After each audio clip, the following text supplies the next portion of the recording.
Monsieur le Président, la Corniche des Forts est un lieu fermé au public depuis 50 ans. Ça fait, depuis les années 2000, votre majorité essaie de sortir un projet sur la Corniche des Forts, un projet qui connaît des hauts et des bas, un projet qui n'était pas vraiment calibré et qui évoluait au fil de l'eau, jusqu'à 2015, à la veille des élections, où votre majorité a décidé d'entreposer 34 000 mètres cubes de comblement sur le site, sans avoir de vrai projet défini, ou plutôt si, un projet qui ne respectait pas l'environnement, qui injectait du béton partout, de manière massive, qui ne respectait pas le bois que nous voulons aujourd'hui, la forêt que nous voulons aujourd'hui sanctuariser de 20 hectares, et qui détruisait la quasi-totalité de cette forêt, en sus des 12 hectares que vous alliez prendre. La quasi-totalité de cette forêt. Vous ne préserviez que 3 hectares. Un projet qui prévoyait 1 million de visiteurs. 1 million de visiteurs. Un projet qui portait donc une atteinte irrémédiable à l'écologie et irréparable. Et à l'époque, vous avez tous ceux qui étaient déjà présents sur ces bancs-là, voté de manière unanime, successivement, tous les projets, toutes les propositions qui ont été présentées. Et même lorsque les 34 000 mètres cubes de comblement ont été déposés sur le site, occasionnant des dommages écologiques et sanitaires majeurs pour les habitants, c'est un temps plein air. Vous n'avez jamais protesté. Je ne vous ai pas entendu dire c'est inacceptable et remettre en question le projet. En arrivant, bien sûr, en situation, la présidente Valérie Pécresse a souhaité, et m'a passé la commande, revoir totalement le projet pour en faire un véritable projet écologique, c'est-à-dire une promenade écologique et pas une île de loisirs. Donc ça n'est pas 1 million de visiteurs que nous visons. Nous voulons l'ouvrir aux habitants. Nous voulons en faire un projet social parce que la réalité, c'est que les habitants d'Est Ensemble bénéficient de 6 mètres carrés de jardin par habitant contre 15,7 mètres carrés pour les habitants du Grand Paris. Ils sont pénalisés. Ils n'ont pas d'endroit où ils peuvent promener les enfants, respirer le dimanche, aller en famille, vivre une expérience écologique. Donc la présidente m'a passé cette commande, respecter l'écologie et en même temps répondre à un enjeu majeur pour la Seine-Saint-Denis.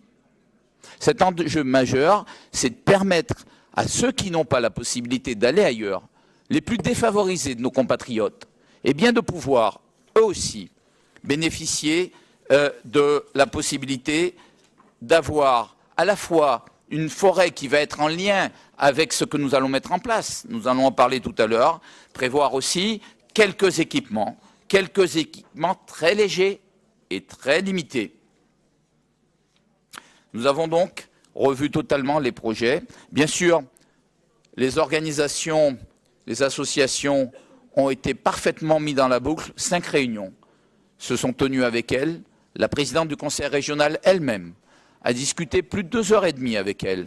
Je les ai reçus plus de 4 heures sur ces questions. J'ai aussi reçu les élus qui l'ont souhaité, notamment les députés France Insoumise. La volonté de dialogue, nous l'avons. Personne n'a le savoir, personne n'a la volonté de tout connaître et de tout faire bien d'un coup. C'est pour ça que nous continuons le dialogue et en recevant Pierre Cerne avec les députés LFI, j'ai pris un certain nombre d'engagements que nous tiendrons parfaitement. Il continuera à y avoir une concertation, et notamment une concertation qui va se tenir sur les aménagements de surface, sur les chemins forestiers. Je vois que ça recouvre la volonté de Corinne Bord et du groupe socialiste. Moi, je vous le dis, vous pouvez compter sur notre disponibilité pour continuer à travailler le projet en surface.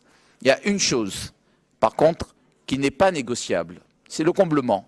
Parce que sans comblement, on ne peut pas permettre en toute sécurité à des habitants de découvrir sur 3 hectares 4, et sur la promenade écologique, de découvrir la forêt voisine. Sans ce comblement, on ne peut pas mettre en place un certain nombre de dispositifs, de parcours sportifs, d'équipements légers et de qualité, de murs d'escalade, d'agrès sportifs, de zones de détente, de zones de prairies, des zones de prairies qui servent à contingenter la renouée du Japon, espèce invasive, qui a déjà contaminé une partie de la forêt, une partie du site, et qui menace la forêt de 20 hectares. Sans ces aménagements, on ne peut pas créer des lieux de promenade pour observer la biodiversité ou des jeux pour enfants, des balançoires, des structures à grimper type araignée ou des murs d'escalade pour tous les âges, ou encore des équipements attractifs qui peuvent être prévus à terme, type Poney Club et Acrobranche. Les associations ont été mises dans la boucle.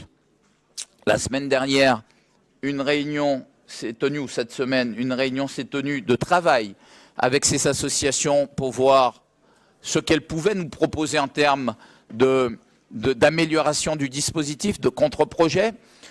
Malheureusement, ces associations n'ont pas de contre-projet, on s'en doutait. Et sur l'amélioration, c'était projet... D'abord, vous allez retirer ce que vous avez dit. Non, je ne veux pas être traité de menteur ici. Bien, alors, un rappel au règlement... Non. Alors, un rappel au règlement qui va être rendu par Monsieur le Président Othmane Nasrou. Monsieur le Président. Article 18, Monsieur le Président, je demande simplement à chaque président de groupe de faire l'ordre dans sa séance, dans son groupe. On est en séance et personne n'a le droit d'injurier le vice-président comme ça a été fait, dans des termes qui sont complètement inqualifiables. Je demande d'ailleurs pour lui un fait personnel. Et par ailleurs, vraiment, je demande au président Satouri de demander à Monsieur Cern de bien se tenir et de respecter les différentes prises de parole. C'est la moindre des choses. Merci. Merci, Monsieur le Président Nasrou.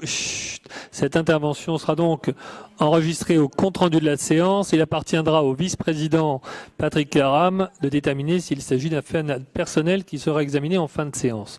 Maintenant, j'appelle chacun à écouter les orateurs et donc par conséquent à veiller à la qualité du déroulement de cette séance. Monsieur le vice-président, pour conclure. Et donc, dans cette affaire qui a été très mal conduite par nos prédécesseurs, nous subissons un héritage. Nous avons essayé au mieux de rendre ce projet écologique avec l'aide d'une écologue, d'un paysagiste, avec l'aide d'experts. Et nous sommes intransigeants sur ces questions-là. Nous avons un sujet qui est majeur, c'est les 20 hectares que nous voulons préserver définitivement.